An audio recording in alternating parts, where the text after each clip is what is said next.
Des ministres du gouvernement ne siégeront pas à l'Assemblée nationale pour la première législature de la Troisième République. Ils n'ont pas pu s'offrir les faveurs des populations dans les urnes au soir du 6 mars 2021.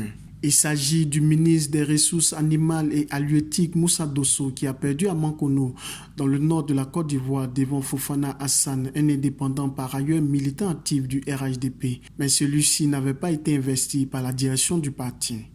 Le ministre au nœud papillon a été battu avec plus de 1000 voix de différence. À Toumoudi, sous-préfecture, dans le centre de la Côte d'Ivoire, la ministre de la Culture et de la Francophonie, Raymond Goudou Kofi, a aussi mordu de la poussière.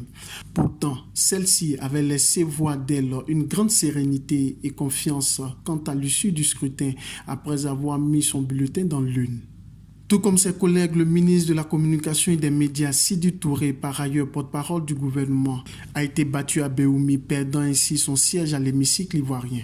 Même résultat pour le ministre des Mines, Jean-Claude Kouassi, qui n'a pas réussi à tirer son épingle du jeu dans la circonscription de Bouaké sous-préfecture, où il aura pourtant tout donné lors de la campagne électorale. Il en est de même pour le secrétaire d'État en charge de l'enseignement technique et de la formation professionnelle, Brice Kouassi, qui n'a pas réussi à convaincre l'électorat de Didier Vie. En attendant que la CEI se prononce sur ces cas, on s'interroge désormais sur l'avenir de ces ministres dans le gouvernement ivoirien.